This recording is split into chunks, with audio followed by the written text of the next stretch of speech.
Hi, Julien. Thanks Hello. thank you for being our guest this month. The pleasure is all mine. And well, we've been especially loving the images of the cave works because Astronomers Without Borders is a community that is interested in astronomy and culture. So your contribution was very interesting and relevant for our program.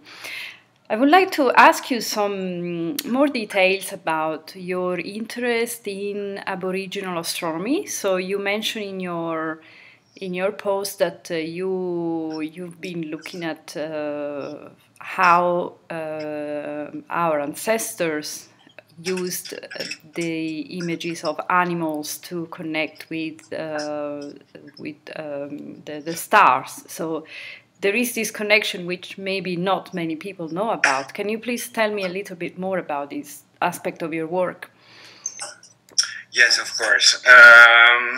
Actually, for the beginning was a period when I was wondering how to transform myself, and I had some different experiences that guided me to work on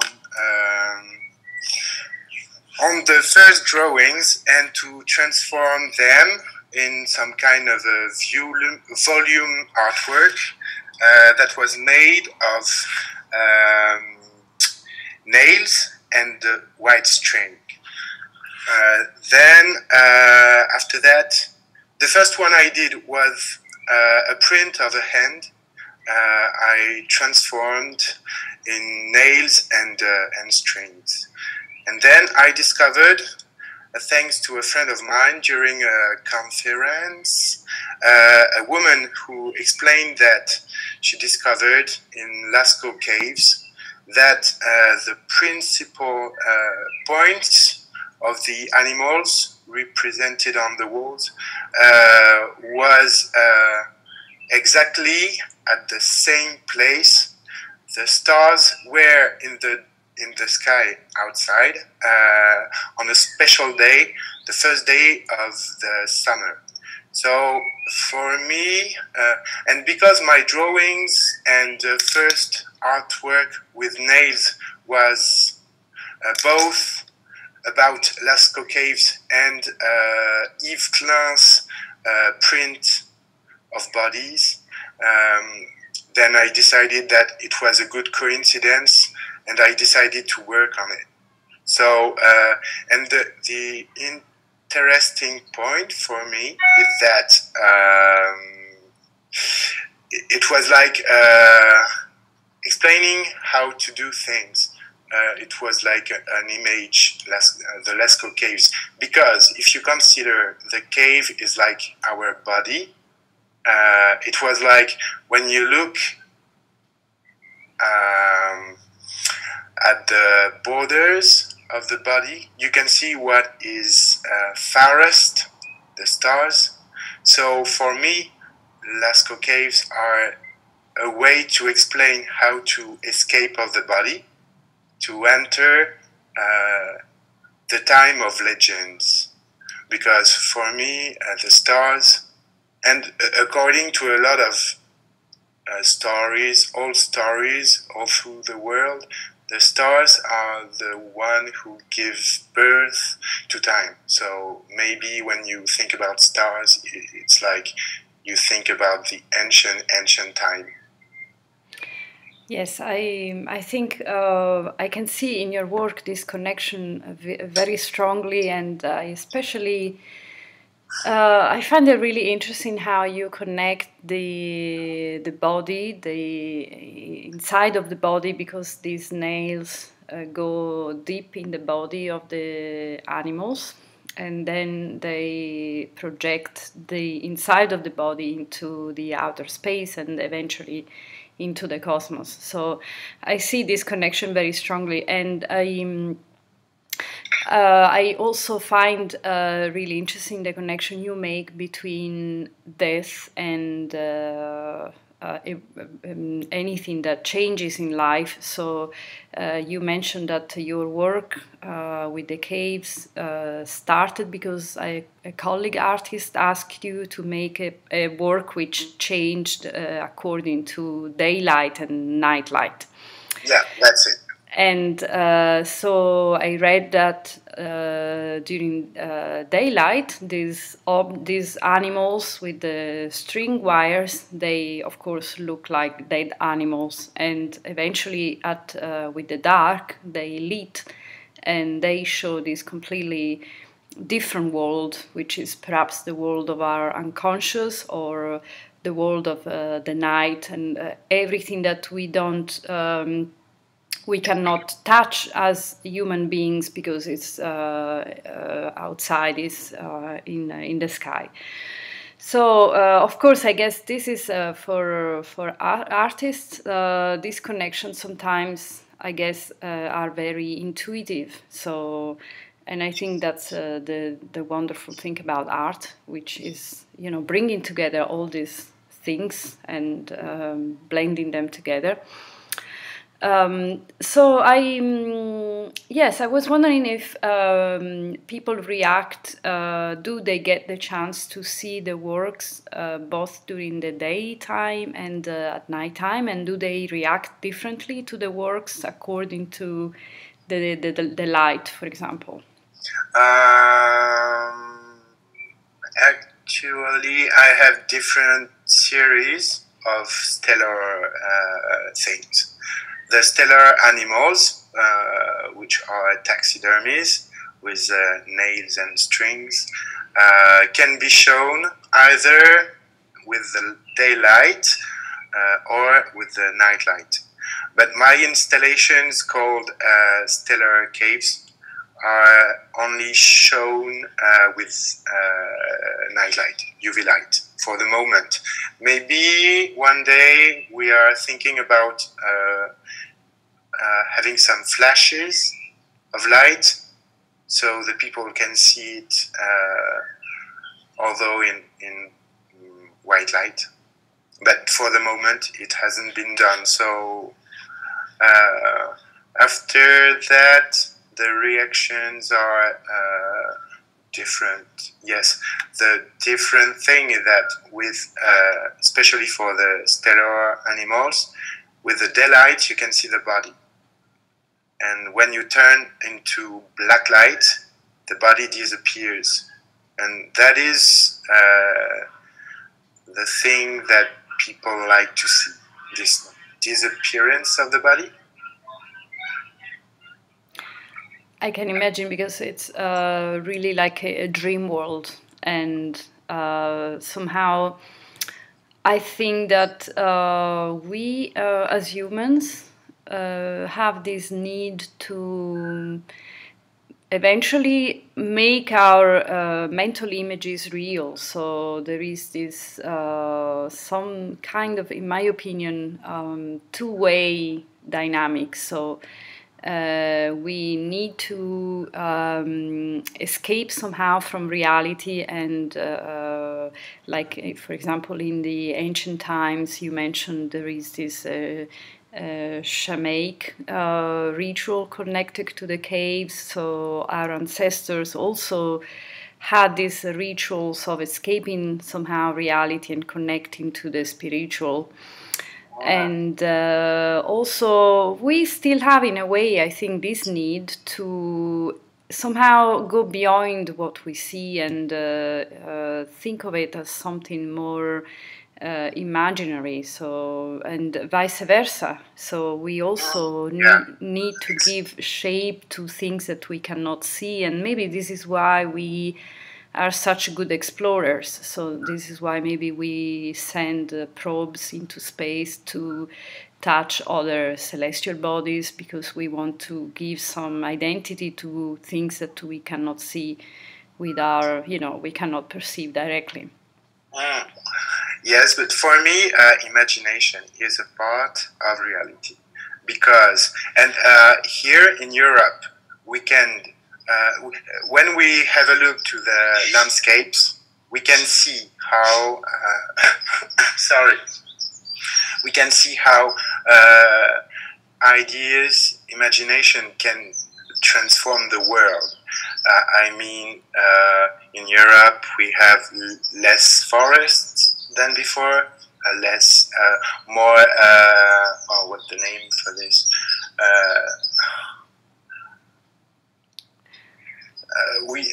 Well, everything has changed. Even the species of animals, like we don't have any more bears or big predators. So and that's my purpose is that imagination must be seen as a part of the reality. Because if we don't do like this, we miss half of the possibilities we have, and we are not able to evaluate the consequences of our acts. So I think sometimes we need to think, we have to think although with our imagination, and to be to know that this imagination has a true power on the material world. I don't know if I'm clear. Oh yes, I completely I agree, and I completely agree with you. And I think it's a very important point, especially nowadays when I think we are. I think the concept of intelligence in general is becoming much more narrow. So, for example, in brain studies, the concept of consciousness is becoming more and more connected. It's kind of understood more and more as a pure brain function. So I think it's a big topic, but I agree with you that it's really important to be very aware of the power of imagination and subjective experience, especially in a time where this is becoming less acknowledged, and technology and the rational intelligence is becoming dominant in our daily life. I don't know if this makes sense, but I think also a lot about these aspects of our the importance of imagination, that actually it's something which I completely agree with you, is very real, and it allows us to do a lot of things and to change the world. Yes, I don't think the tool is important. A tool is a tool. I mean, if we have a look to Japanese culture, we can see how the image of cyborgs can be a very poetic one. We can have all the imagination things on technology. That's an ex-teacher of mine who explained me this. So I don't think the tool is important. I think it's only a question of you choose your point of view. Either you decide that you hide your left eye and you only see the world with your right eye. Either you have a two eyes look that gives more perspectives and volumes to the world you have around you. Mm-hmm. And I can hear you. You are in a natural setup. I can hear birds. Are you living in a natural? I mean, in a area with a lot of wildlife? Well, I'm in a town where the nature is inside the gardens. I need to be next to the nature. That's why I had to leave Paris a few years ago, and although because actually my purpose is like an ecologic question, but not in the political way. Maybe more in a biologic way. or meaning. I mean, ecology for me, it's like taking care of the natural resources, but although the other species, and although the people from my species, and although my space, etc., etc., etc. What I eat, how I have my relationships. Did I answer your question, or was I wrong? Yes, no, there is no wrong or right, but yes. I'm sorry, because I'm not sure I understand your question. No, the question was just actually, it was not even a question. I was just asking. Actually, I was just asking if you live in the countryside or somewhere where there is a lot of wildlife, or because I could hear in the background there were some birds that usually you don't hear so much. Birds in the cities anymore. So I was wondering if you were living maybe in a natural. Well, you should come and live in Orléans. Oh, well, I would love to, thanks. But yes, well, I'm a city person, but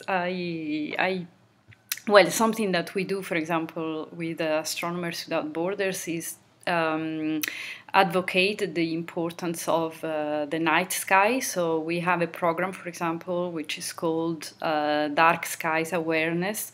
And we try to emphasize how important it is for people to witness the real night sky, which I think very few of us actually ever do during the lifetime. So if I think about my experiences of the night sky, I cannot recall a moment when I really saw a true deep night sky. So I was wondering if you ever had this experience, because I think your cave works especially create that kind of connection with the darkness and with the depth of the night sky, which you would probably get by having a direct experience with, for example, the night sky in the very dark areas, which nowadays on Earth are very few. There are very few places on Earth where you can see the Milky Way, for example. Or so, have you ever experienced such a night sky? Or yes, of course, and I really appreciated that for different reasons. I've been working in French Guiana for 3 years. I was my job was to follow the animals, the wild animals in the forest, to understand how to take care of the forests and the wildlife in French Guiana, which this country is next to Brazil, so it's like a tropical forest, a rainforest. I really appreciated to work during the night in the forest, because you can see a lot of animals that you cannot see during the daytime, sorry. And the other thing is that in French Guiana, it's not like in metropolitan France. I mean, we are living exactly with the sun. Here we always have 1 or 2 hours late on the sun time. But in French Guiana, it was like the sun was going up at 6 a.m. and going down at 6 p.m. So, and I was living next to the sea, so I was going to fishing, things like that. And when you do this kind of thing, you have to take care of the moon, and you learn how the moon will make the sea move. I don't know the word for this in English. And this is a place where there are not a lot of big towns, especially in the forest. That is a very, very, very big area. So when you are in the middle of the forest, you don't have any parasite light. So I was able to see all the stars. And sometimes during the night, if I was lost, I always knew that the Venus was showing me a direction. So I had this, I discovered how the stars were maybe the elements that gave us the possibility to understand both our time and our space. Because when I've been studying this woman who worked on the Lascaux caves, I discovered that for her, people were having astrologic knowledges that were asking centuries and centuries and centuries of studies that they made on bones from animals, drawing the way the moon was moving in the sky from a special point and doing some kind of an 8 in the sky. All of this, they knew it, and I know that I think that it's these studies of the stars and those knowledges that learned us to the rhythm of time and to have a special, a good idea of the space around us. Where are the things, the one from the others? Stars have always been a geographic point of reference. Mm-hmm. And the last, well, I had the last thing with stars. Yes, that's it. We've been transforming our environment, killing animals, wild species, cutting forests, drying wet areas, etc., etc. But the thing I like with the stars is that they are so far away from us that for the moment they are safe, and they are maybe the more solid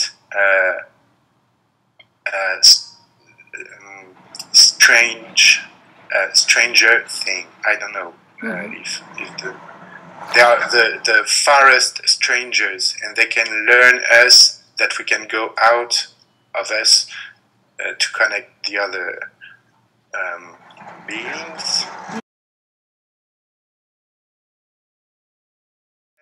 You know, I learned this on a book made from a people studying medieval times. He explained why Charlemagne, one of the French kings, decided to kill the bears, to cut holy trees, or to destroy holy rocks, because he wanted to stop any pagan belief, to install Catholicism. So if you kill the animals, all the wild animals, maybe you won't be able to know what an animal can be and what kind of animal you have the choice to be as an animal, not only as a human. But even if you kill every animal around, there will always be the stars, because we cannot kill them or make them disappear. So maybe it's our connection to stars is not that easy to do as with animals, but it is a possibility. And this one, for the moment, we are not able to hide it to the people. So that's why I love stars. It's because they are the assurance of the possibility we continue to think the world not only from our point of view, but thinking although to other people or animals or plants or landscapes or whatever. Okay, thank you. That's much clearer. I have one last question for now, Julien, and I noticed that you show your work in very different spaces, from international museums to churches and natural history museums.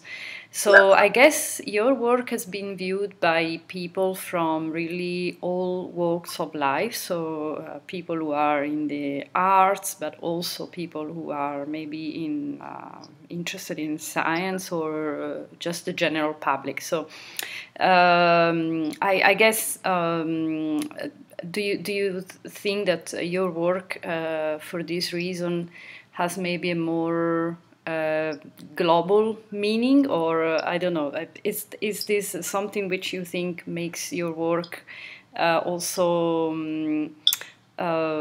special, or do you think about, for example, the kind of public that sees your work? Actually, my work is not a conceptual work. So the good thing with this is that everybody can see it and can create his own story with it. I'm always trying to work with some paradoxical things, like when I do a stellar animal, the first act is to put nails on a taxidermy. That is some kind of a very violent act. And then I put strings or pearls or whatever. When the people, they see it, first they see the strings or the pearls, and they think, oh well, it's very precious. It took a long time. People, because I'm not a conceptual artist, I have to spend a lot of time on my artwork, because it's not working with the ideas, it's working with something else. That is time. And then after they saw the pearls or the strings or whatever, the feathers, they discover that there are nails on a taxidermy, and then after the nice feeling, there is something more negative. And I always try to put my work in such a paradox, because after this, people, they can decide the place they will, the point of view they will decide to take. If they only want to keep in mind the violent act of putting nails on a dead animal, they can do it. If they only want to focus on the pearls and forget the nails, they can do it. But they can also consider all of this and get the experience of opposite feelings. That is, I think it's working with symbols. It's like when I work with both death and life, human and animals, masculine and feminine, male and female, I let people discover what is a question of gender, what is life in general, or what is being in general. I don't know if I'm clear. Yes. It's like opening the point of view. I give them the opportunity to open the point of view and see both of two extremes point at the same time. So after that, they can choose their place. Thank you, Julien. I think this is a great statement to end our short conversation. And I think this is really important to always have this